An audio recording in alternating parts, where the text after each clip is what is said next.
Hey guys, welcome back to another build guide. Today we're going to be looking at the Revenant slash Herald. I'm going to be doing a build guide for Condi damage builds because that's, as you know, like my favorite thing in the world. So, without further ado, right now I'm sitting in my Revenant build. And in terms of Condi damage, the Revenant isn't going to put out as much condition damage as a Herald is going to, but the Herald is a little more complex.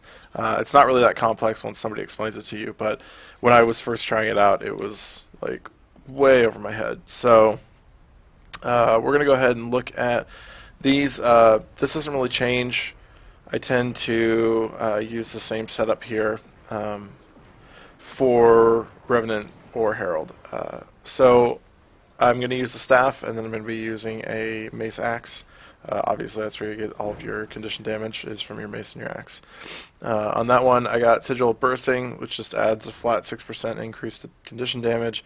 Sigil Corruption, once again, stacking up that condition damage every time you kill an enemy. Max 25 stacks, so 250 condition damage. It's pretty strong. So you want to make sure you have that on most condition builds. Obviously, carry an amulet for the survivability and the condition damage. And then I think I'm actually scavenging. Rune of Scavenging is really good. It synergizes well with carrying an amulet because you get the vitality from carrying an amulet, and then your 6 set bonus gets you the 7% of vitality is converted into condition damage. It's pretty good. Typically when I'm running my Revenant, if I'm doing condition Revenant build, I will usually run Sigil of Torment, which you actually have to buy, or sorry, Rune of Tormenting. It's just, I mean, it just stacks so much torment on people, it's hard for them to get out of it, and Torment is going to be your main condition. So, like your Mace Axe 5 applies Torment, your auto attacks apply Torment, pretty much everything applies Torment. Your elite skill here provides Torment, so you can get, I think I've maxed out at like 16 stacks of Torment, so it's really strong, and there's like a lot you can do with it. So, I mean, just with this, as you can see, I'm at 11, 12, 13, 14, 15, 16, 17, 18, 19. Okay, so I've gone much higher than 16. So Tormenting is going to be a lot of your condition damage. You want to be running Legendary Demon Stance and Legendary Dwarf Stance. The Dwarf just provides the extra heal, it provides the stability from the road, and it provides a taunt, which when we go into our build, we'll be talking about why the taunt is important. So let's go ahead and talk about our specializations here. You're going to run Corruption, Retribution, Invocation. Those are the 3 that I chose to run. And there are a lot of different builds you can do with this. Typically, when I'm running Condi, for the Corruption, I usually do 3-3-1, just to get the burning on your elite skill when you activate it. It's unfortunate though, because your elite skill, it doesn't stack burning, it just gives you the 2 stacks of burning. But that combined with your 2 gives you even more burning stacks on them, because it just passively stacks as it's on them, and it has a really low cooldown, so you can do this and usually keep 4 to 5 stacks of burning up on them at all times if you're rolling your elite too, or your elite skill as well. So that's how I usually run Corruption. Retribution, I actually do things a little bit differently here. I have it set up a little weird, but for Retribution I will run 3-1-2. So this is where the taunt comes in. Your taunt foes deal less damage to you, so it just gives you flat damage reduction. Taunt has an increased duration. Well, that doesn't really matter because we're PvPing, so this one right here is really strong. When disabled by a foe, stun daze, knockback, pull, whatever, anything, you taunt, and since you're getting less damage on the taunt, like, it's pretty strong, and it gives you protections, so that's a really useful boon. Moving on, this is just taking reduced damage below health threshold, and then over here, this is pretty standard for most PvP builds. You're going to do Verse in Stone just because you take less condition damage just when it activates, and it just activates when, like, you just have a chance to activate it when struck. So that's your elite dwarf skill here. So it provides a lot of things. It provides a stun break, and turn yourself to stone, you're going to reduce a lot of damage that's coming into you, so that's really good. The last line that I usually run is Invocation, and I just do straight across to invoking a legend removes conditions. That's always good. Get a little bit of Condi clear. You have a little bit of absorb here with your 4 here, and what I guess this is what 5, 6, 7, your 8. I have my key bindings all different. So your skill 8 provides well, pain absorption, I guess, because you might have it set up differently than I do. Provides the resistance, so you take less condition damage. The next thing, heal yourself when you use a skill that costs energy. So you're going to be using these skills to do a lot of condition damage.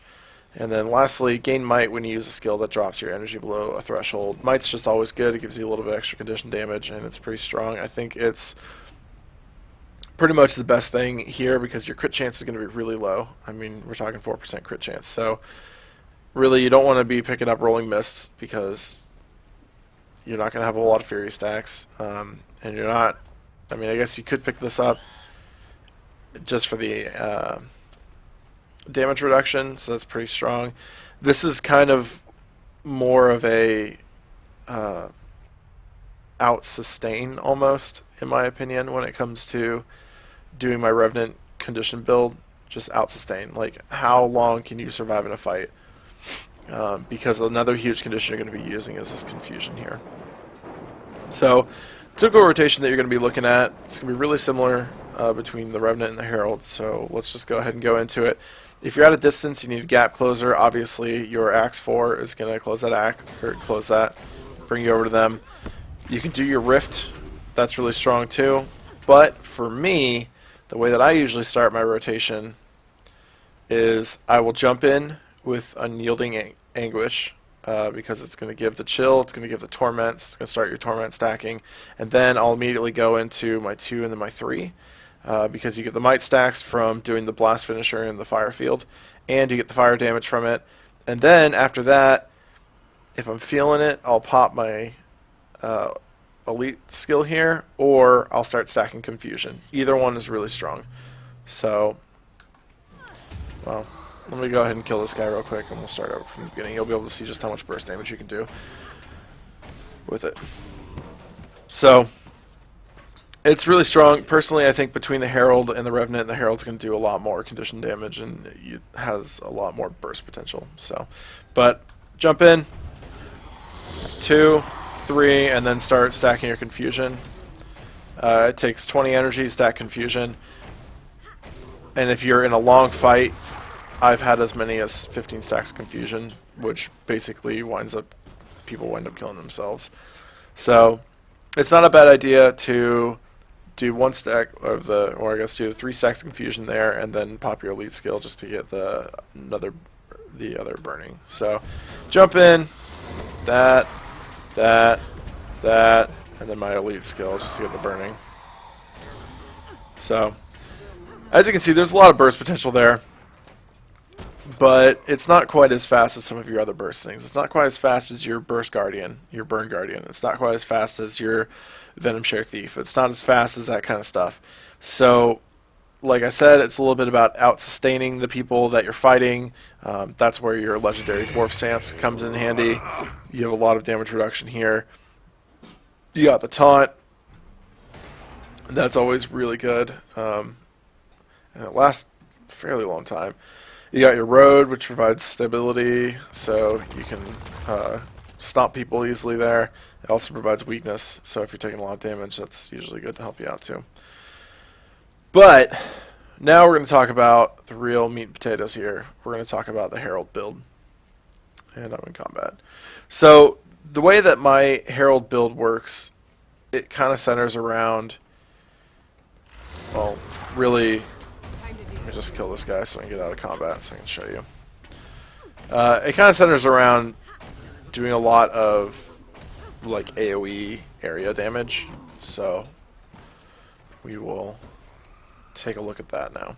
So pop into Herald stance, and the first thing that you're going to do, well, the first thing that I usually do here, I like to kind of change up my things. So with a Herald, you're going to be a little squishier, I'd say, maybe.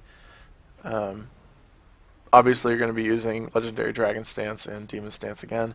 So the Dragon Stance is going to be giving you all your Herald abilities, and that's really helpful.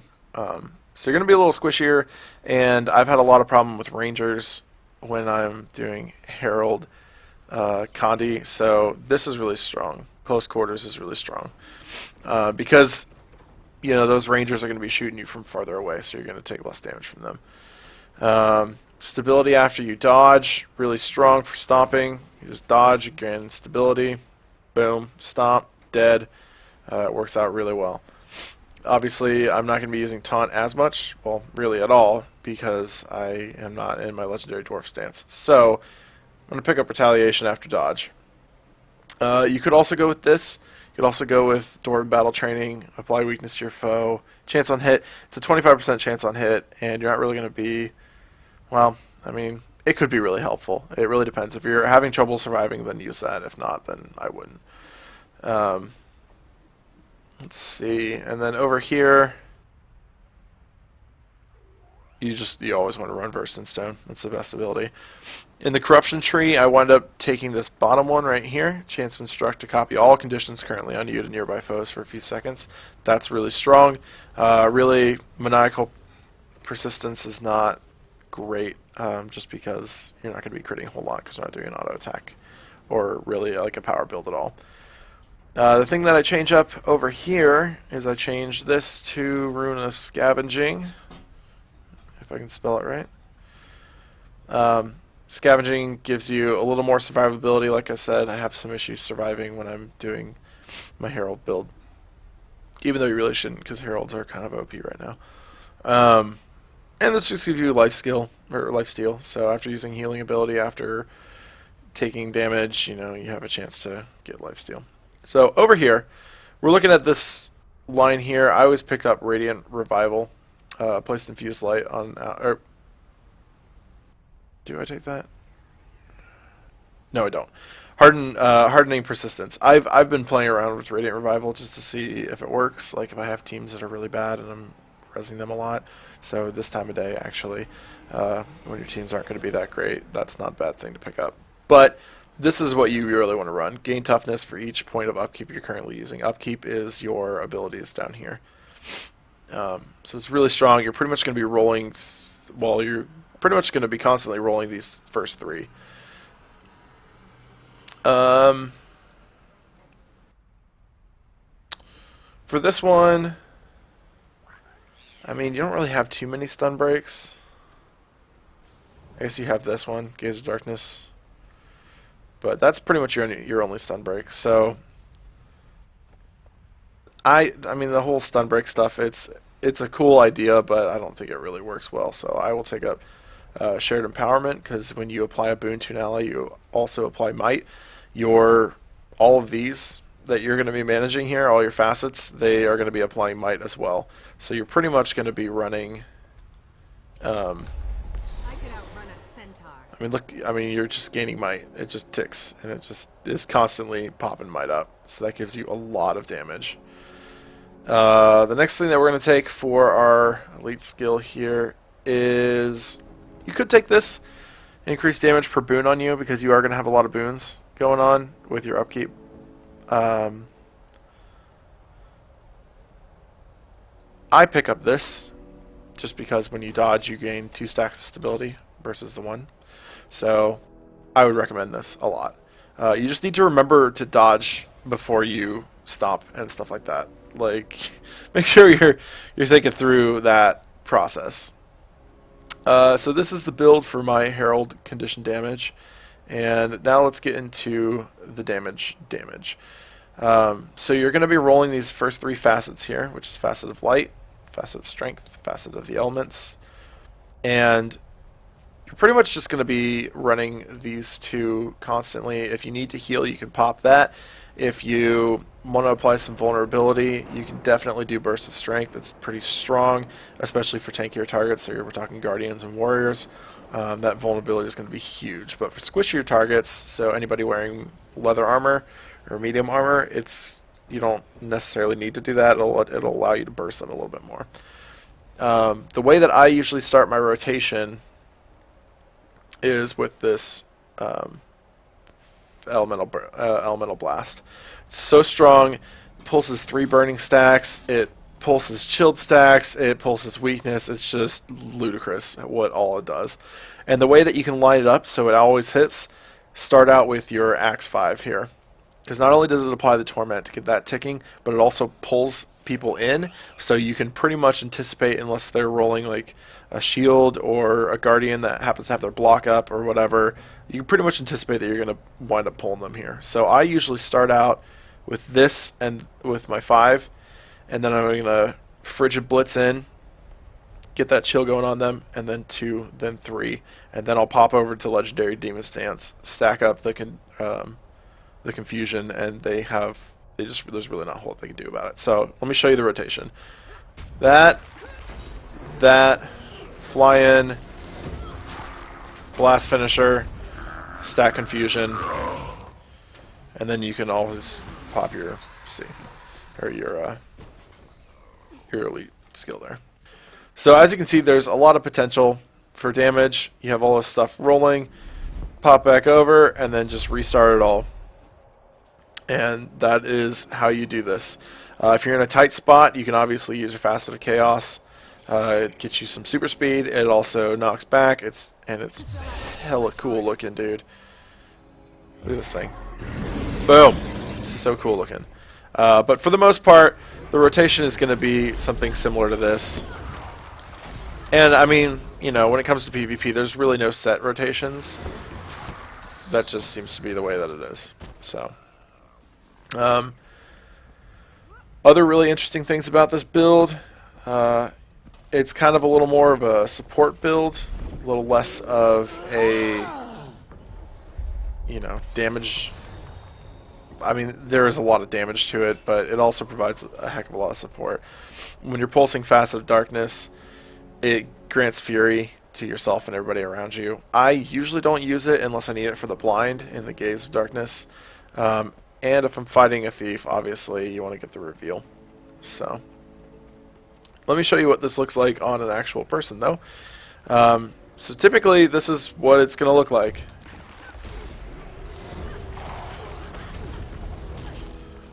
Something like this, and then you can stack up your Confusion, just watch them kill themselves. Usually you'll dodge to get the retaliation rolling, and then you can stomp. So, and the nice thing is that when you pop over to Legendary Demon Stance, if you haven't used the second half of your facet here, so if you haven't used like Infuse Light, Burst of Strength, or Elemental Blast, they're all off cooldown. So you can use them again. So that's usually what that looks like. Let me go ahead and show you again. So pop these in here. Take a stun in the face.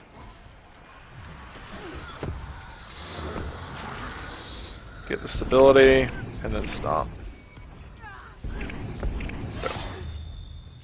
So, really, really strong. Super fun. It's like probably the most fun conditioned build I've played with in a really long time. There's a whole lot of, I'm about to die buttons you can push. You can pop your Facet of Light, get you some healing. You can always do your one with nature here, give yourself a million boons, and that's really strong, which is why I sort of said, like, Elder Force, not terrible. I prefer Enhanced Bulwark if you're trying to stop, especially, because you never know, like, how many people are going to be unloading all their stuns. I mean, they're trying to interrupt you. I didn't really talk about this, but your staff is what you're going to be running in your second spot. It provides a knockback, it provides a stun, or I guess a daze, and I mean, it just provides a lot of stuff. So really, I mean, condition removal right there. So really, you kind of want to run this always. And if you see someone trying to stop your friend, you can always Surge in the Mist. You can always Punishing Sweeps. You can do a lot of stuff to prevent that. And then when I roll over into my staff, I'm running Sigil of Battle just to give myself a little more might. And Sigil of Energy just to give myself another dodge. And you can kind of change these out for whatever you feel. I would really highly recommend Sigil of Energy, though. So, yeah, all right. There it is. There's all the stuff you need to know to play a Condi Revenant / Herald. I recommend the Herald over Revenant just because you have a lot more burst potential. You have a lot more survivability with your facets. It's really a tanky class considering you're building it for condition damage. So I hope you guys enjoyed. Remember to like, subscribe, and share with all your friends. And you can leave a comment down in the comment section down below, and I will check those.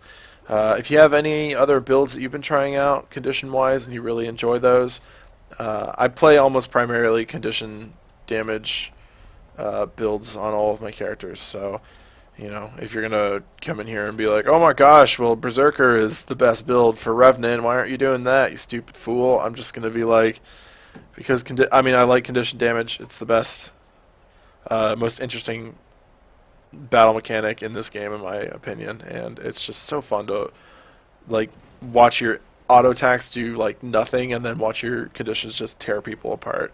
So, I hope you enjoyed. Remember, like, subscribe. I already said that, but that's okay.